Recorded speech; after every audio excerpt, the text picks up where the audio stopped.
Assalamu alaikum and good morning. Welcome to the science class. Today we are going to learn chapter number 15, light, shadow and reflection. In this class we will learn what is light, what is the properties of light and what happens to it when it falls on some surface. So before starting we have to be very clear about what is luminous and non-luminous objects. The world around us is full of colorful and beautiful things. The shining sun, blue sky, clear water, and green trees. However, we cannot see these things in the dark. We can see all these things only when there is light. In fact, our eye can see light and light helps us to see the other objects. There exist various objects which give us light. Sun is the biggest source of light on earth. Fire, electric bulbs, tube lights, and firefly are some of the other objects which emit a light of their own. All objects which emit a light of their own are called luminous objects. The sun, the stars, fires, torches, lanterns, and firefly are some examples of luminous objects. Now they are saying कि वो object जो खुद से light emit करते हैं, खुद से light produce करते हैं, ऐसे objects को हम luminous objects कहते हैं, जिनकी examples में आ जाता है sun, stars, fires, torches, lanterns, and fireflies. Objects which do not emit a light of their own are called non-luminous objects.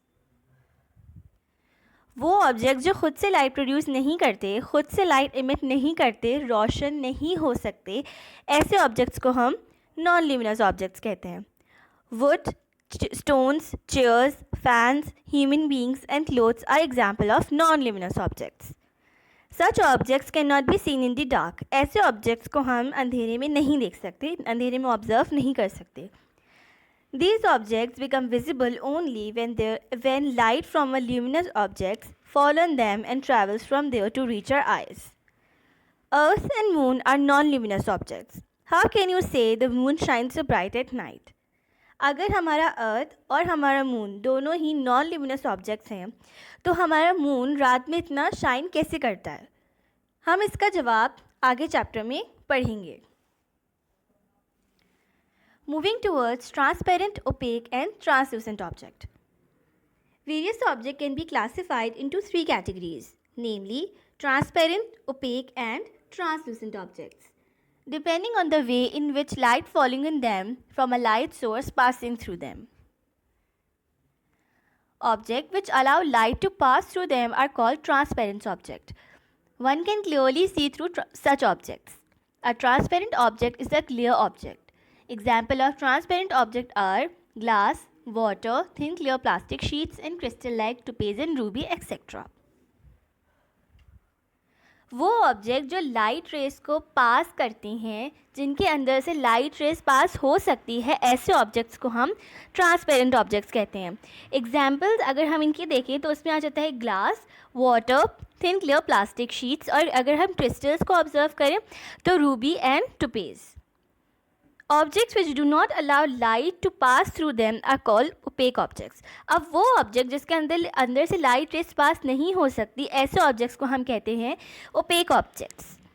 One cannot see through such objects. Example of opaque objects are human and animal bodies, metal like iron and steel, household items such as television sets and vegetables like potatoes. अब इसकी example हम ऐसे देखते हैं कि अगर हमारे पास एक वॉल है, अगर हमने उस वॉल पर कोई भी सोर्स ऑफ लाइट डाली तो हम ये चीज़ ऑब्जर्व करेंगे कि वो लाइट रेज उस वॉल से पास नहीं हुई. इसका मतलब हमारी जो वॉल है, हमारा जो ब्रिक है, वो एक ओपेक ऑब्जेक्ट है. Objects which allow only some of the light falling on them to pass through are called translucent objects. अब वो ऑब्जेक्ट जो कुछ लाइट रेज को अलाउ करते हैं पास होने के लिए, ऐसे ऑब्जेक्ट्स को हम कहते हैं translucent objects. Light partially passes through translucent object. Even though one can see through translucent objects, one cannot see clearly through them. Examples of translucent objects are tracing paper, tissue paper, muddy water, milky water, oil soaked papers and melted wax. Shadow. When an opaque object is kept in the path of a light from any light source, it blocks the passage of the light. The area of darkness behind the opaque object is called the shadow of the object. Shadow can be easily observed. अब वो यहाँ पे ये चीज़ बता रहे हैं कि अगर हम एक ओपेक ऑब्जेक्ट लें, वो ऑब्जेक्ट जिसके अंदर से लाइट रेस पास नहीं हो सकती और उसको किसी भी लाइट सोर्स के सामने रखें, तो हम ये चीज़ ऑब्जर्व करेंगे कि जो ओपेक ऑब्जेक्ट के पीछे एक ब्लैक कलर की इमेज बन रही होगी, एक ब्लैक कलर की पिक्चर बन रही होगी, उस चीज़ को हम शैडो ऑफ द ऑब्जेक्ट कहते हैं. Our body is also an opaque object. Thus, whenever we stand under a light source, we can see our shadow on the floor. You must have noticed that our shadow follows us wherever we go. अब हमारी body, human body हो या animal body, वो भी एक opaque object है. यही वजह है कि अगर हम किसी लाइट सोर्स के सामने खड़े होते हैं तो हमारी भी एक ब्लैक कलर की इमेज, एक ब्लैक कलर की पिक्चर बन जाती है, जिसको हम शैडो कहते हैं, और हम अपना या किसी भी ओपेक ऑब्जेक्ट का शैडो ईजिली ऑब्जर्व कर सकते हैं. Now in page number 155 and 156 they give you different example कि कौन कौन से ऑब्जेक्ट, कौन कौन से ओपेक ऑब्जेक्ट शैडो क्रिएट कर सकते हैं और किस टाइप के शैडो वो आपको देंगे. So you have to do it by yourself and observe it, but to create a shadow you must have 3 things. वो 3 चीज़ें कौन सी होंगी? A source of light, an opaque object and a screen. Source of light कुछ भी हो सकती है, आपका टॉर्च भी हो सकता है, आपका बल्ब भी हो सकता है और आपका सन भी हो सकता है. ओपेक ऑब्जेक्ट कोई भी ऐसा ऑब्जेक्ट जिसके अंदर से लाइट रेस पास नहीं हो, उसको हम ओपेक ऑब्जेक्ट कहते हैं. अब वो ओपेक ऑब्जेक्ट कुछ भी हो सकता है. And a screen, screen could be anything. आपका वॉल भी एक screen as a screen act कर सकता है, आपका blackboard, whiteboard, paper और even a floor. Moving towards the characteristics of shadow. Shadow is the area of darkness behind an opaque object. It does not reveal the details of the object such as color, texture, etc. अब हमारे पास कोई भी object है, opaque object है, उसका उसका जो dark area होगा उसको हमने शैडो का नाम दे दिया, उसको हमने एज ए शैडो आइडेंटिफाई कर लिया. अब शैडो, किसी भी ऑब्जेक्ट का शैडो ये चीज़ रिवील नहीं करता कि वो ऑब्जेक्ट किस कलर का है या उसका टेक्सचर क्या है. In fact the shadow of any object does not depend upon its colour. Object of different colour but of similar shape will have same type of shadow. For example, both cold drink bottles, lime and orange, both roses, red and pink, and both cars, a blue car and a green car, will have similar shadows. अब उन्होंने ये बात बोली कि अगर हमारे पास 2 object same हैं, अगर हमारे पास 2 बुक्स सेम हैं या 2 बॉटल सेम है बट उनके कलर्स डिफरेंट हैं, तो उनके शैडो पर कोई फ़र्क नहीं पड़ेगा, उनका शैडो सिमिलर होगा उस ऑब्जेक्ट से. यहाँ पर उन्होंने एग्जाम्पल दी कोल्ड ड्रिंक बॉटल की, रोजेज़ की. अगर उनका कलर चेंज है, डिफरेंस है, तो उनकी शैडो पर कोई फ़र्क नहीं पड़ेगा. क्यों? क्योंकि हमारे पास जो ऑब्जेक्ट है वो सेम है, सिमिलर है एक दूसरे से. Usually the shadow of an object look like the object. However, shadow does not always provide accurate information about the object. Basically ये होता है कि जो हमारे पास ऑब्जेक्ट है, जो भी हमारे पास ओपेक ऑब्जेक्ट है, शैडो उसका जो शैडो होगा वो उस ऑब्जेक्ट से बिल्कुल सिमिलर होगा, लेकिन हमेशा ऐसा हो ये पॉसिबल नहीं है. In fact at times shadow can be misleading too. Consider the instances which are given below. Number 1, the shadow of a rectangular box which seems to be a different size and shape when kept differently in front of a light source. अगर हम एक rectangular box लें और उसको किसी भी light source के सामने रखें, लेकिन हम लोग उसका एंगल चेंज कर दें, तो जो उसका शैडो बनेगा वो भी डिफरेंट बनेगा. Point number 2, different object of similar shape will have same type of shadow. For example, under similar conditions, the object of a book and the shadow of a book and a wooden block of a similar shape and size will be the same. अब उन्होंने ये बात बोली कि अगर हम 2 different object लें लेकिन उनका साइज़ और उनका शेप सिमिलर हो, तो उनका जो शैडो बनेगा वो बिल्कुल सेम नज़र आएगा. लेकिन इन रियलिटी हमारे पास जो ऑब्जेक्ट होंगे वो बिल्कुल डिफरेंट होंगे, ऑपोजिट होंगे. यहाँ पर उन्होंने एग्जाम्पल ली एक बुक और एक वुडन ब्लॉक की.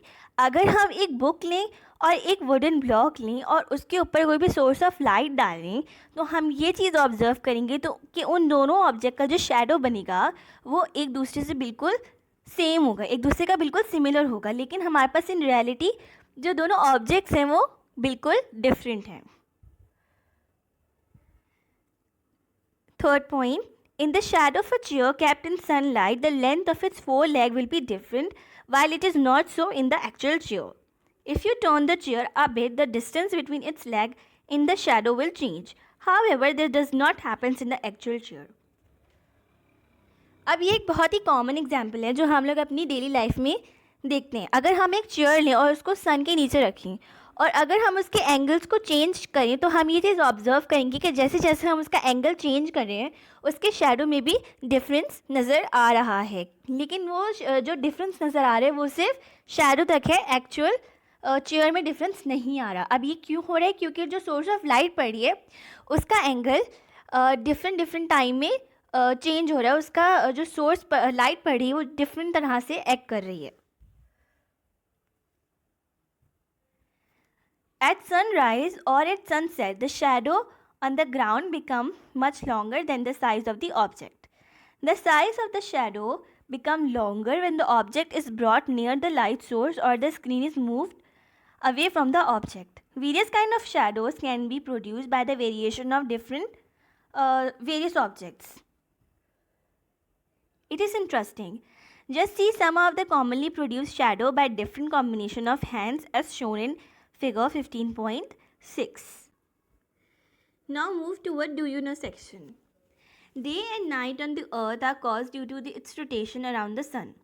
The side of the earth that faces the sun has day, while the side of the earth which does not receive any light being in the shadow region has night as shown in 15.7. Solar eclipse are caused when the moon's shadow falls on the earth. अब उन्होंने ये बात यहाँ पे बताई कि हमारे जो सोलर इक्लिप्स हम लोग नॉर्मली ऑब्जर्व करते हैं वो हम इसलिए करते हैं क्योंकि मून का जो शैडो होता है वो अर्थ पे पड़ता है। Similarly lunar eclipse are caused when earth shadow fall on moon. In ancient times sundials based on shadows were used to tell the time.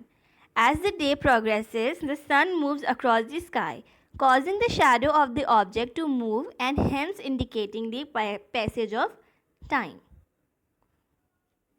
This is all for today's lecture class. We will continue our chapter in our new session. Thank you.